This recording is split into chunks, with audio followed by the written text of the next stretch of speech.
Fucking Ramsey. What's up, everybody? This is Chicago Gooner, bringing another Arsenal talk. Just going to be talking about doing a little review on the Crystal Palace game. Of course, 1-2-1. You always want 3 points, no matter how it looks. Of course, it didn't look all that great. I think I'm just going to go through just about each and every player, and then just give kind of like a might be a little small review.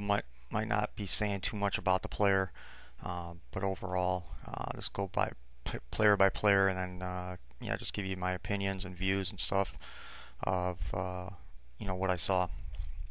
Of course, starting 11 was Szczesny and goal, Debuchy for the backline, Debuchy, Chambers, Koscielny, which was nice to see. That the Achilles injury wasn't anything serious, because you have that type of injury.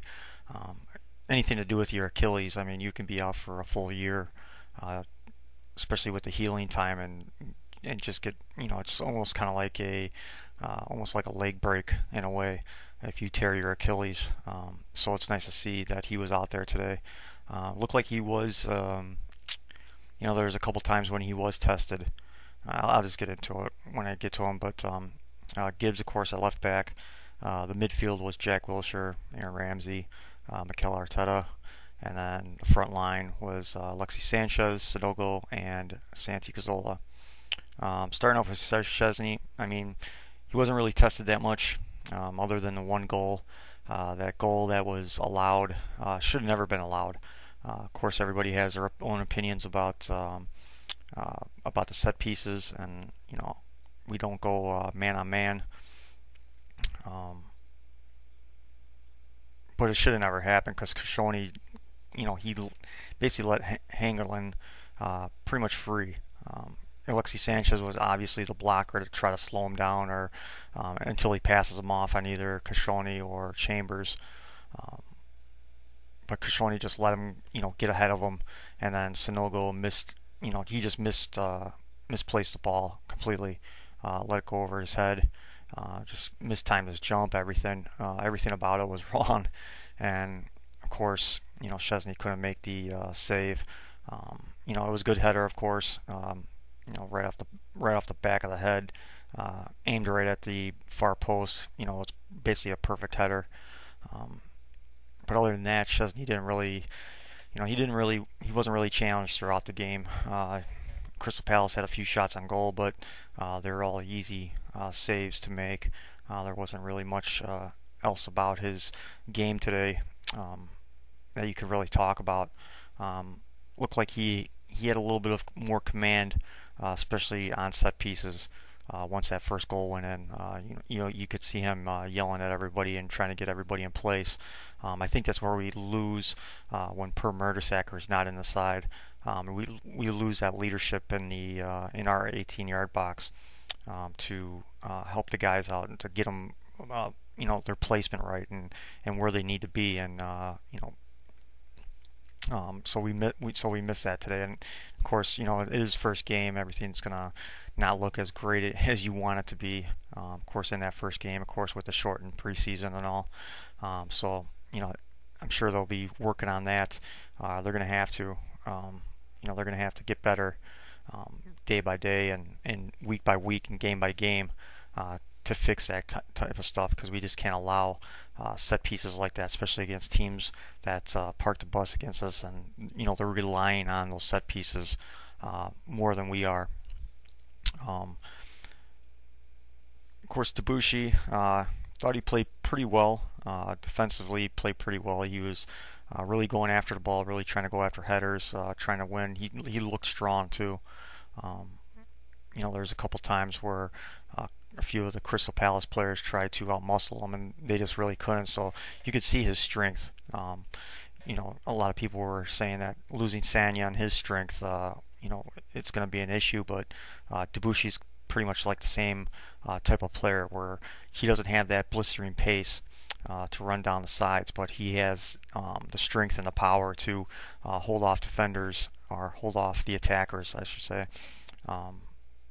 as he needs to. And he's really physical too, which is nice to see. Of course, Sanya was physical, but you could see Debuchy is a little bit more physical than Sanya is, which is nice to see because we need those type of players. Uh, you know, in some ways you could say for like the last like few years, we've been a little bit soft, I guess you could say, to where we didn't have that strength back there in the back line, to where um, we kind of let people out physical us when we get into the 18-yard box. So it was kind of nice to see Debuchy kind of throw his back into it and really get physical with the players. Other than that, I think he had maybe like one, two good crosses, and he didn't really have that much of an opportunity because it was so compact down there. And in our last, our attacking third, it was so compact, and I'll get to the player who was making it compact soon enough here. Kashoni and Chambers, I thought they played well together. It did help that they've been playing together for like the last, 2 or 3 weeks. Of course, in the preseason games, once Kashoni did come back, and the Emirates Cup, and then also last weekend in the Community Shield, I think that's really helped them kind of understand each other and what they can do and what they can't do. But I thought they played both pretty well. They both covered well, clearances, headers. They really went after it. They really went after the ball each and every time they tried to make a pass inside the 18-yard box. They looked calm and composed as well. They didn't freak out, or they didn't let the pressure get to them, especially after going down 1-0. Um, you kind of saw Chambers and Kashoni at times too really run into the almost our last attacking third sometimes, and helping the guys out and trying to create more space for them. Because they had acres of space in front of them. I think Chambers made it all the way down to, it was pretty close. It was around like 25 to 30 yards to goal a couple times. So that was kind of nice to see that he has the confidence that he can bring it up that far, especially against teams like those that you don't really have to worry about them really breaking, because they had a couple opportunities, Crystal Palace did, to break, and it was just kind of like a shit show. They didn't do too well on the counterattacks at all. Where you would think a team like that, where when they play against an Arsenal or like a Chelsea or a Man City, where they rely on set pieces and they rely on counterattacks more than anything, and their counterattack wasn't great at all. Of course, Kieran Gibbs, move on to him. Poor bastard, guy can't stay healthy. Not sure what the injury is of right now, but whenever you see someone walking off the field and go straight into the tunnel, it's possibly something serious. Of course, he's had issues with his hamstrings last year, and of course also a calf strain. So I don't know what it really was. It might be a calf strain, might be another hamstring injury. Who knows? But he was subbed off right away. They didn't really give him much of an opportunity. They really tried to attack today on the right side more than anything than the left, which sometimes it gets discouraging when you're watching a game and you're looking at the left side of the field, and there's nothing over there, and Gibbs is kind of standing there by himself, or and no one's trying to get into the ball and to cross it in. He had a couple opportunities as well to cross it in and try to make something happen today. But overall, all in all, I thought defensively he played well. He tracked back when he needed to. Again, I think we had something like 74% possession in the first half, which is ridiculous. So as far as defensively goes, him and Debuchy didn't really have to do all that much, because you could just see from the opening minute that Crystal Palace was just basically going to park the bus all 11 behind the halfway line. And it's kind of annoying when teams play like that, but sometimes teams have to play like that just because of the quality that they just don't possess. Kind of go into the midfielders. Mikel Arteta, of course, I thought he played well. Passing wise, he's always efficient when it comes to passing. That's one of the main reasons why Arsene has him out there. But what I liked when I saw from Arteta is that going back to the FA Cup final after Hull City scored those 2 goals, you just saw Arteta basically plant himself, right in front of Mertesacker and Koscielny, and that's what he kind of did today. There's a couple times where, he flew into the final third, and it was just kind of like, come on, dude, just please stay back there. Um, but all in all, he did play well. Whenever Chambers kind of pressed forward with the ball, you could see Arteta kind of take his place. Um, I just really hope he just keeps that discipline, because that's what we need. That's what we need out of the position. Of course, out of that position, you're always thinking, well, we need a great passer too. Well, he is a great passer. There's no denying that. But when it just comes defensively, he needs to stay within those like 5-10 yards, because he just doesn't have the pace to get back. But all in all, I thought his positioning was pretty well today. He did well, so I can't really complain about him too much on this game. We'll see next weekend, or even in the Champions League first playoff, of how he performs.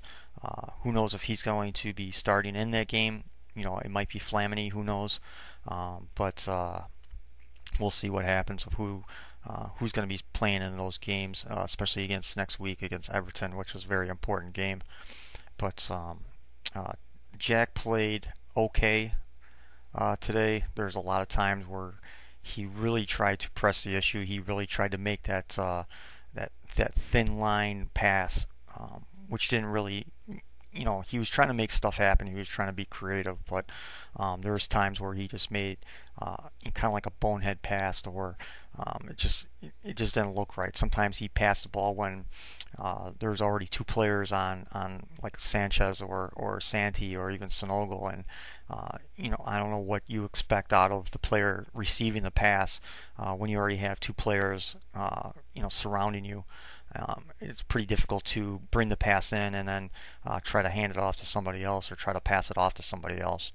But all in all, there's times where he held onto the ball too long, where you wish he just kind of just got rid of it. Keep up with that that quick passing, that one-touch passing. But there's times where he didn't, and of course he either lost possession or got fouled really bad. And that's how he gets hurt all the time too, is he just tries to keep possession for too long, and he doesn't know when to get rid of it. Going on to Aaron Ramsey, of course, scoring the game winner. Thank God. I thought he played pretty well as well. He made a nuisance of himself. Again, the ninja assassin comes through. Right place, right time, unmarked. No one's even paying attention to him when he's getting into that final third sometimes.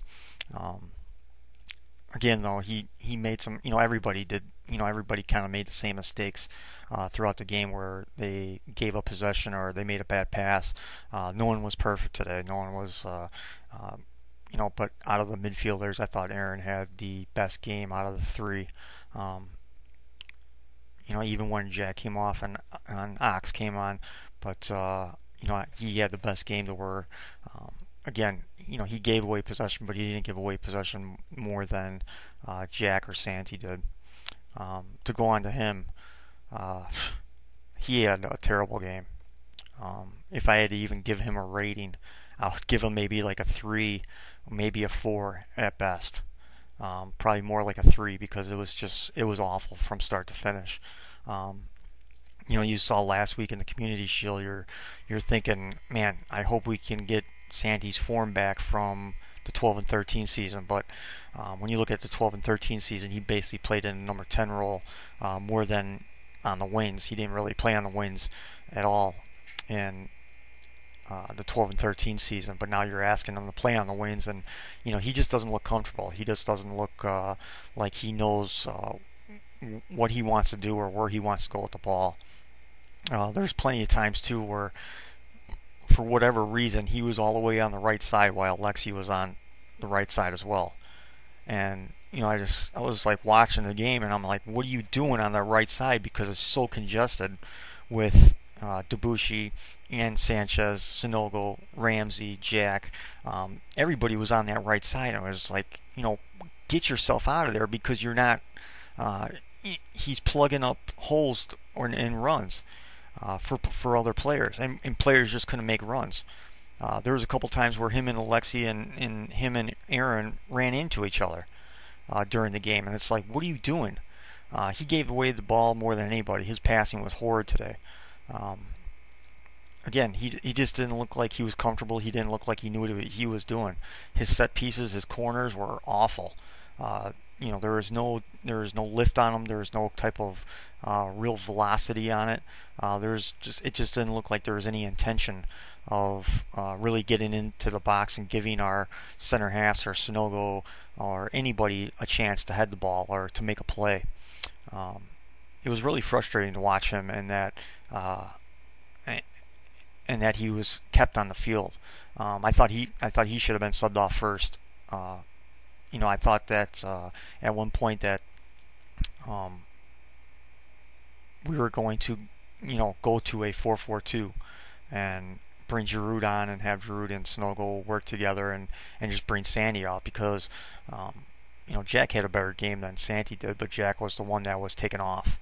Of course, once Ox came on, of course, Santi moved in more of a number 10, right in the middle, uh, right behind the striker. But the more and more you would think this year he would kind of understand a little bit more of how to play as a winger and understand the position a little bit more. And he just doesn't seem like he's catching on because there's times where he's just roaming around the pitch, and you don't need you don't need him to roam around on the pitch. You need him to stay wide, to stretch the field, especially against teams that park the bus.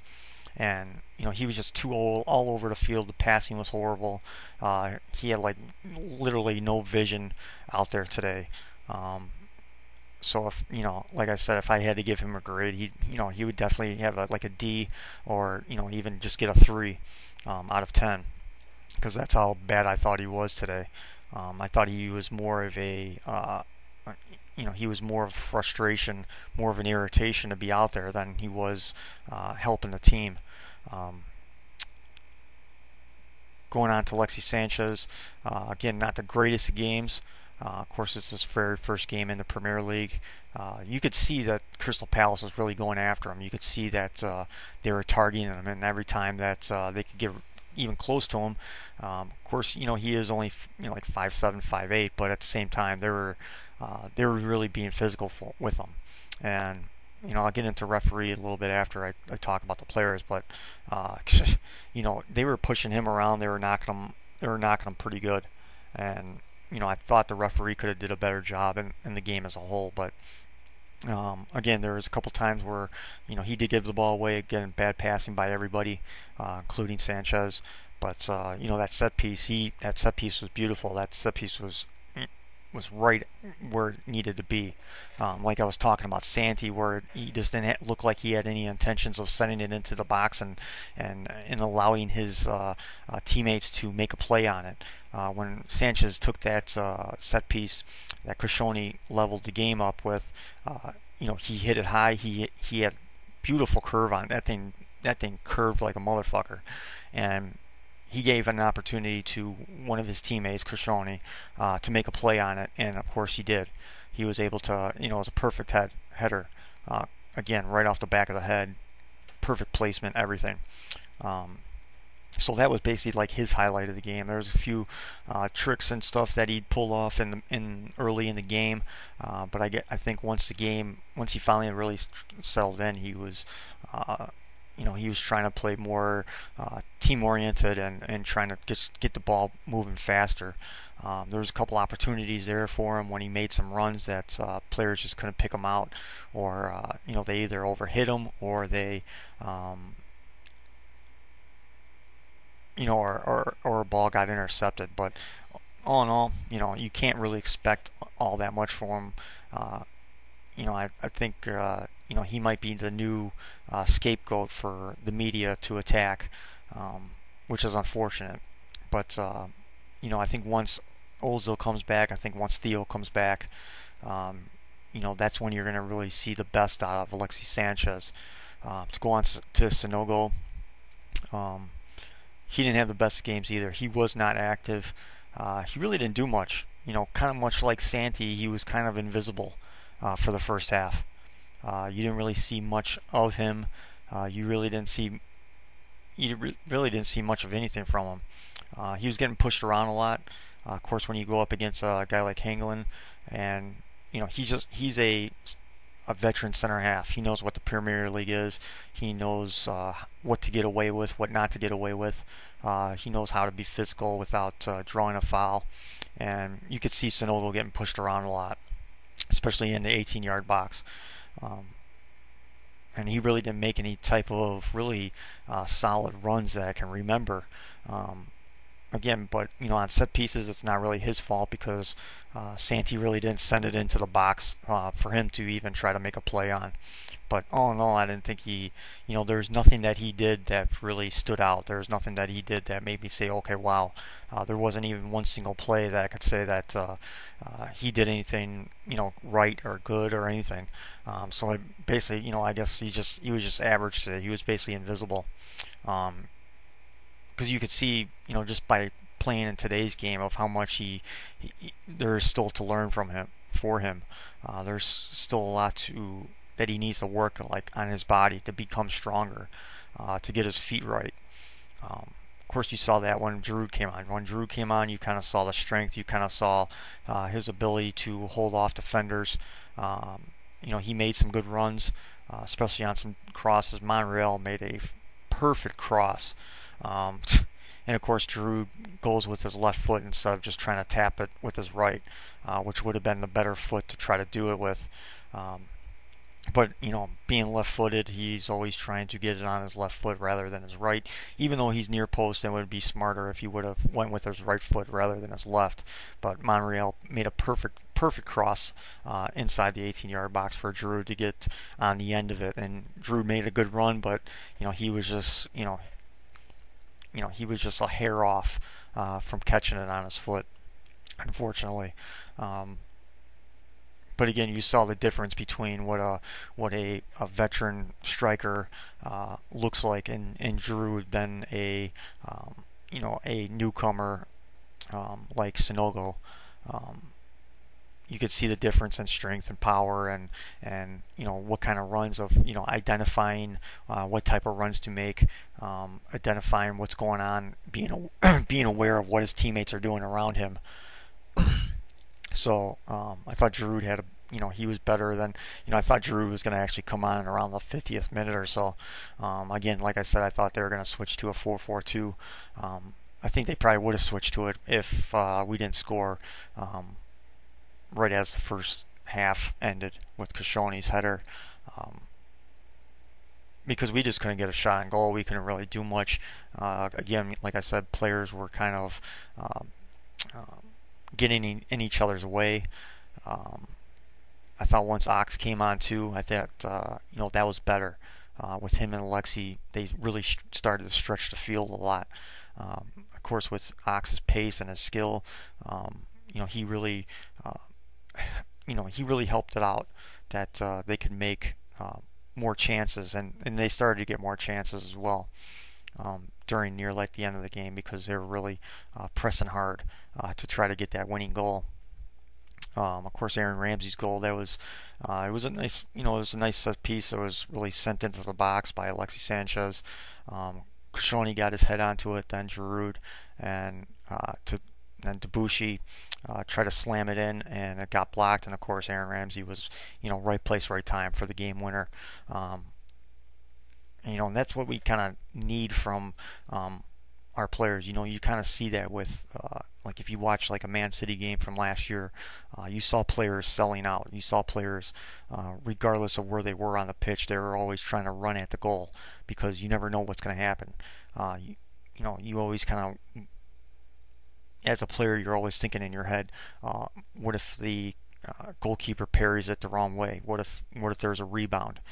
There's stuff like that that's going to happen in every single game, and that's what Aaron Ramsey does. That's what he has made himself better from last year.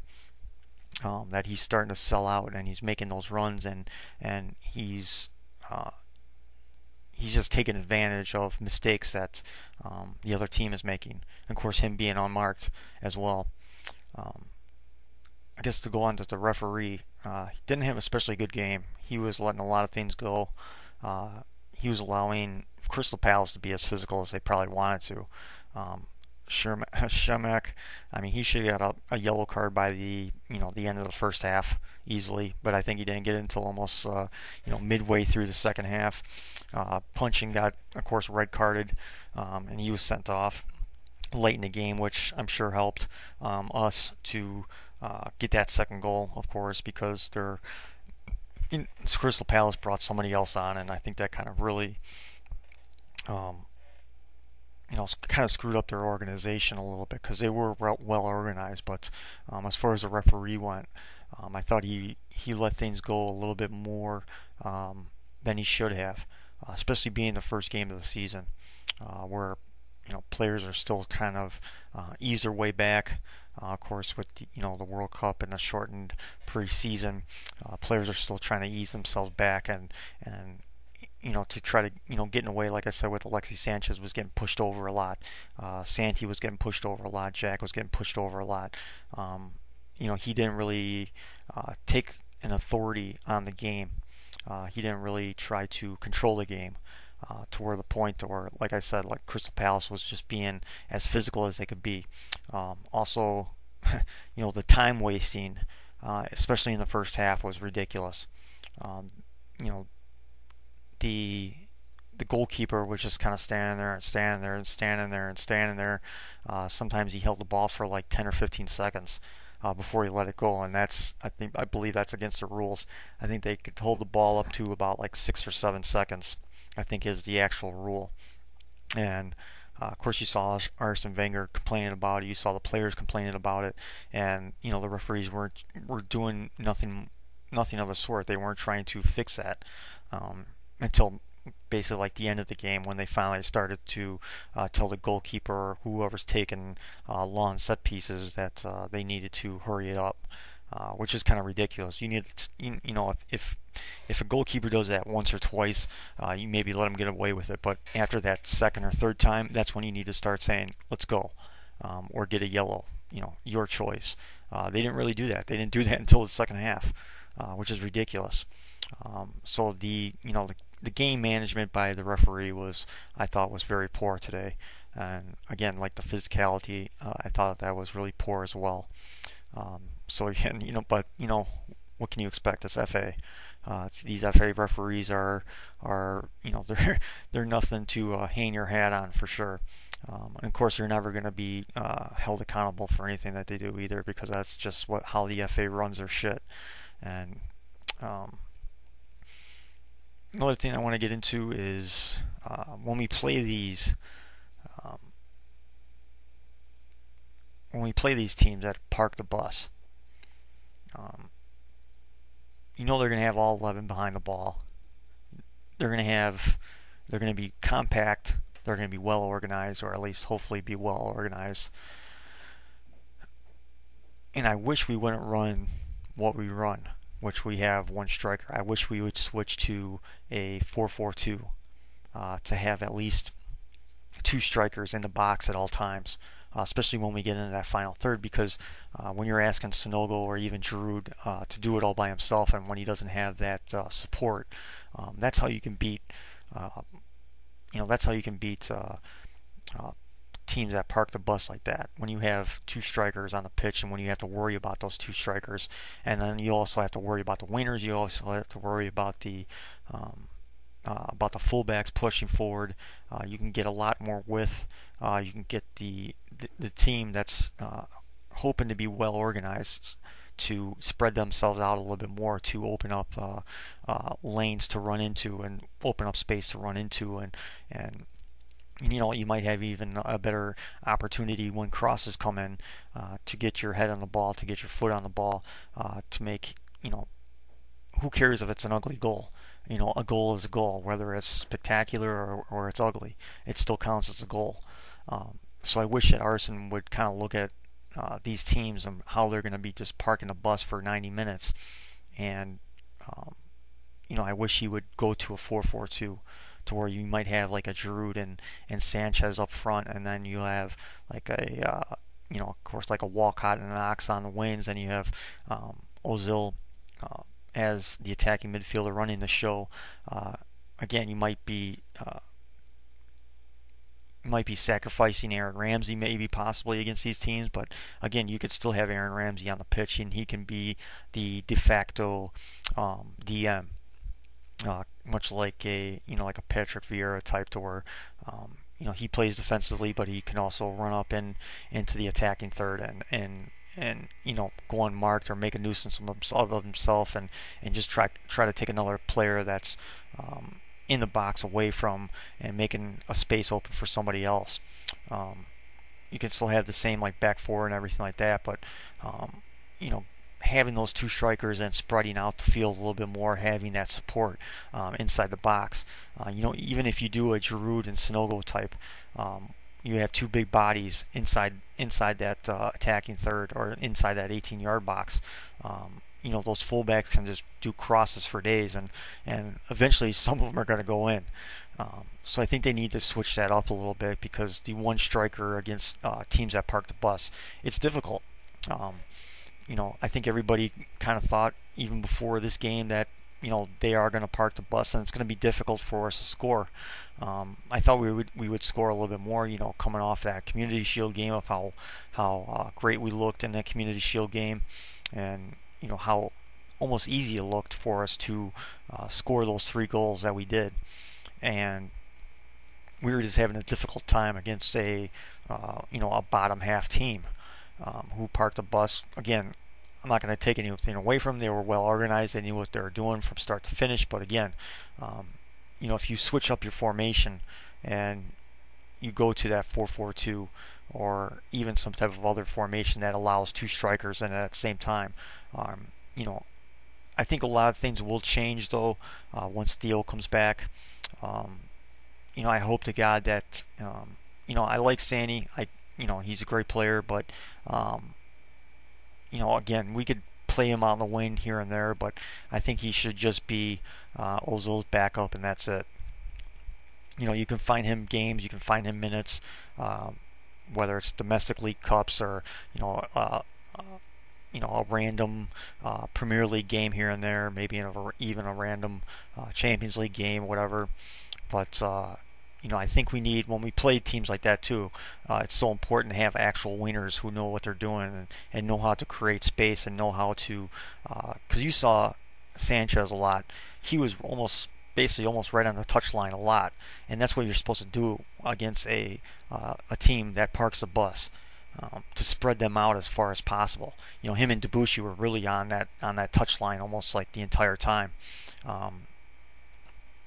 But then again, you saw Sandy. He saw Sandy on the right side, which he had no business being over there when he needs to be on the left side.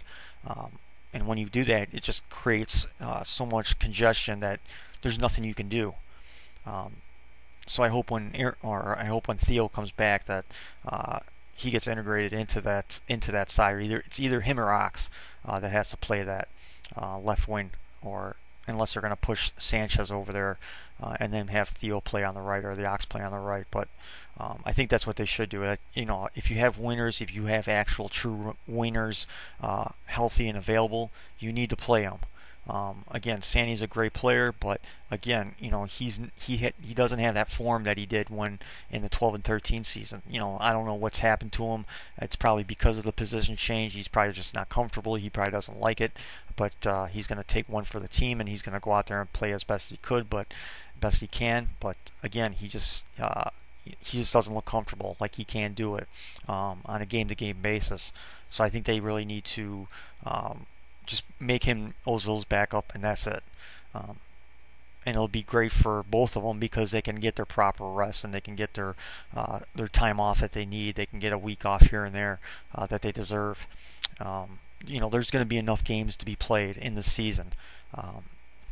There always is between the Premier League, between Champions League, League Cup, and then the FA Cup. There's plenty of games to play for everybody to really make their mark on the team and really make the mark on the season.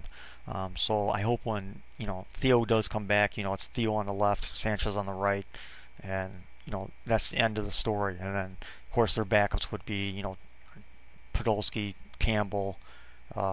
If you need Sandy to come in as a backup, so be it. he's great on the ball and stuff like that, but his passing has just been horrid from last year and even today. But hopefully that gets cleaned up. Hopefully it's just first game jitters. First game of the season, everybody's kind of nervous, excited. They don't want to screw up. They don't want to make, maybe they kind of had that Aston Villa game from last year in the back of their head. It's always important to hit the ground running and get those 3 points right away. And of course, maybe it's in the back of their head too.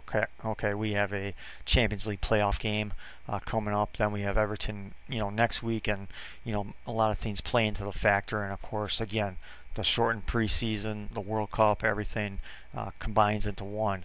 You don't know how refreshing or how fresh people are, or how fresh players are still coming out of that World Cup, and regardless if they only played in the group stage or they only made it to the round of 16 or whatnot.